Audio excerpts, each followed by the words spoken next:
I'm going to continue my series on acrylic painting today, and I'm going to show you how to do a mottled background on a canvas. I have 4 values here of green. So many acrylic artists like to use extender when they, in order to make their paints move, and I prefer to use water as my medium. I've already prepped the canvas and tightened it, and I will have a link to that video for you if you haven't seen that already. And then also I've base coated, just one light coat on here, and I also have a base coating video, and I'll include that link also for you in case you haven't had a chance to watch it. So now what I'm going to do is I'm going to come in and I'm going to dampen it. And I know that a lot of acrylic artists like to use extender, and you can use that, but I really like to work quickly. And so I simply dampen mine with water, and I just spray it lightly. And then what I'm going to do is come in and just brush on the water, making sure it's spread nice and evenly so that I don't have any puddles. And I'm really working it into the canvas. Now, because I'm working on canvas, this will dry just a little bit slower. Again, if you like to use extender, you can go ahead and use extender if you would like. I'm going to pick up my lightest color to begin with, and I'm going to have the light coming in because I have an upper right hand light source, so I'm going to just have it coming in first right here. And the motion that I'm using is a slip-slap motion. It's basically an X, so it's somewhat like that.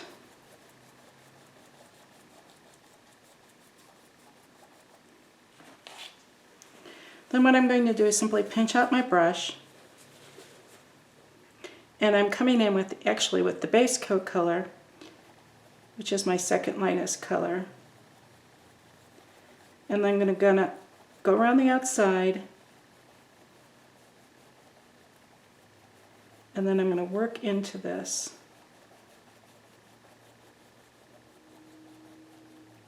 And you see the paint itself has moisture too.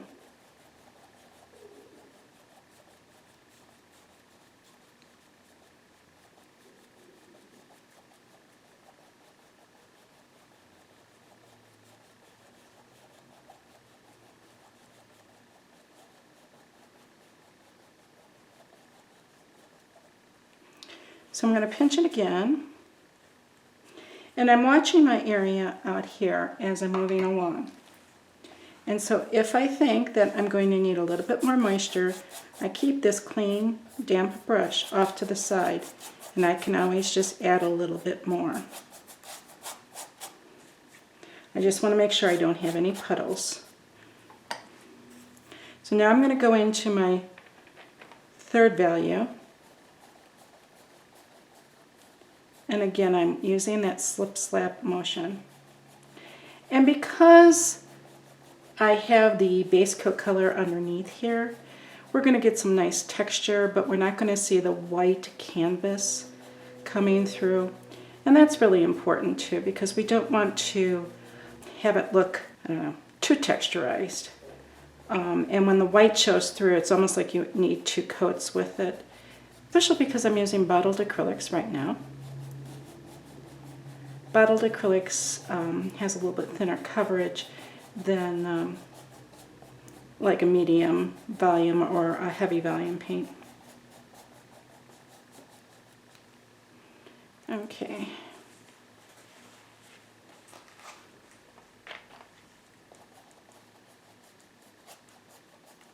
And I've just come in with the last value.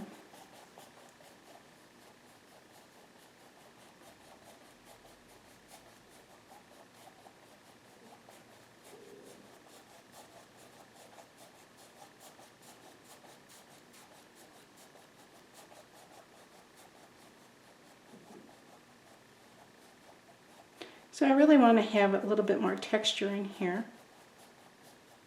So I'm going to just go back and forth a little bit. I don't want to overblend my values.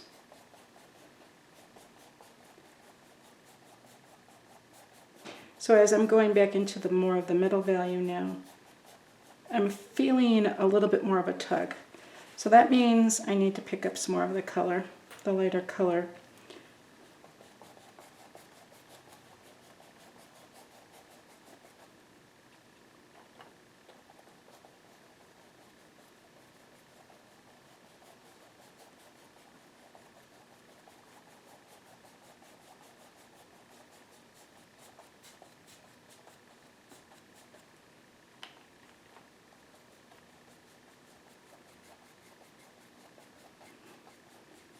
And I'm working very quickly, as you can see, because I have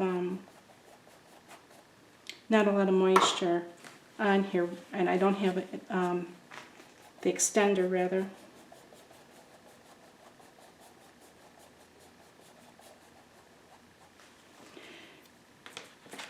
And then what I'm going to do is come in with just a little bit darker color on the back end.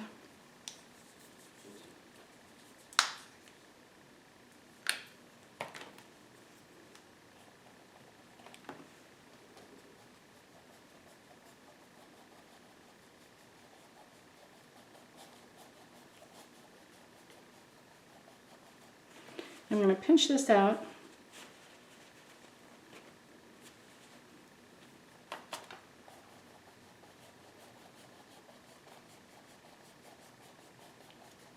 I'm going to come in with a little bit down here too. And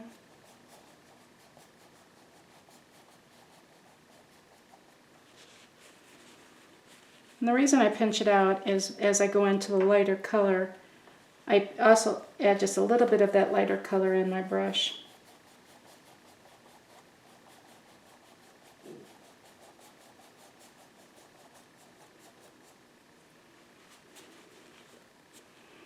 Now you can see right here that this is not blended very well, so I need to go pick up a little bit of that value,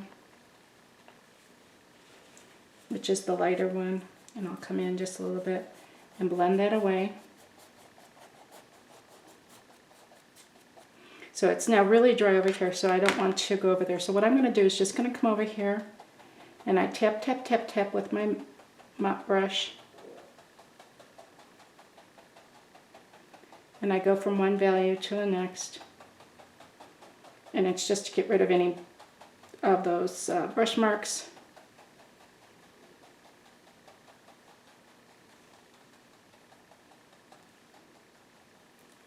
Now once I've gone into the dark side, I can't come back over here unless I want to add some more darkness over here, because you can see how it's just going to start adding a little bit of darkness.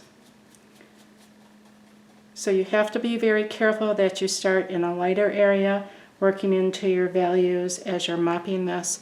And then when I'm done, what I do is I either clean it in water, or if I'm going to be using it again, then I rub it on a baby wipe, or actually we'll run it on a paper towel also with some hand sanitizer in it.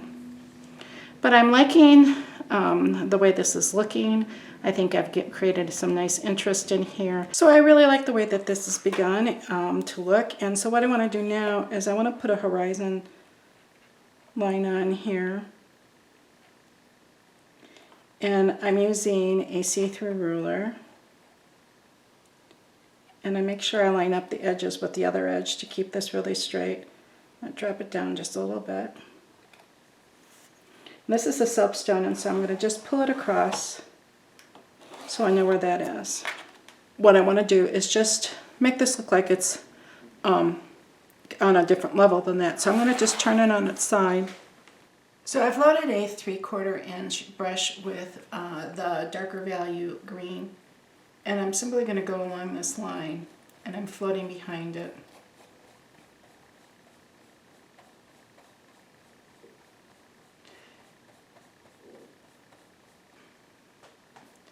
If you want to learn a little bit more about floating, I have a video all about floating. And this is just separating the back from the front a little bit. Then when I get to this edge, I'll just bring it up a little bit more and maybe back over here.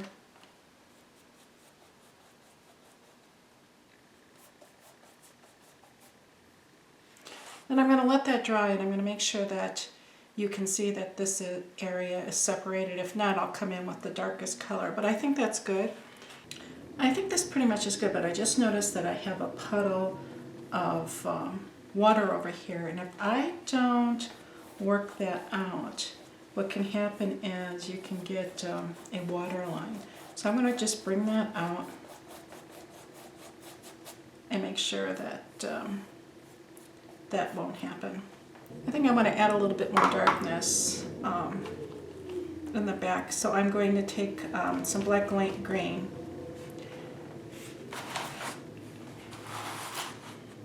and I'm going to just float a little bit more back over here.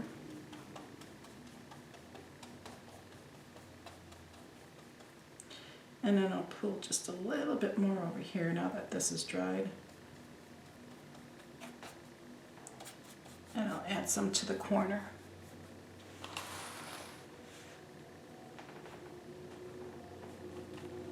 So what I'm doing is I'm adding some more black green up into the corner, and I'm just basically walking it out.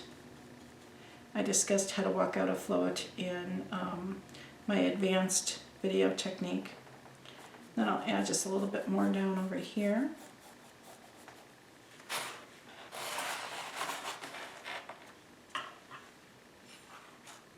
I'm going to let this dry because I want to set this down a little bit more. So I'm going to dry this and I'll be right back. Okay, this is dried, and what I want to do is I just want to give this area, which is a different plane than in the background, I want to set that down a little bit. So I'm going to come in and I'm also going to float that with the mid-tone color that I originally base coated with. And if that doesn't set it down, then what I'll do, and I don't think it's going to, so then I'll go into the next darker. There we go. Walk that out a little bit in a little bit of a triangular shape. And then I'm going to pull this over so that it meets into the same value over here. Then I can flip my brush over and walk this out. And I'm just blending it away. This area over here is dark, so this area over here is much darker, so I don't want to pull it over here. But that's really nice. I like the way that's looking. It's almost looking like it's got a little bit of a tabletop right there. So I hope that you're enjoying the series. Please subscribe if you're new to my channel, and then also give me a thumbs up so that I know that you're enjoying the series. Also, please click the bell so that you will be notified every time I have a new video added to my channel. Thank you for joining me today, and I hope that painting will always bring you joy.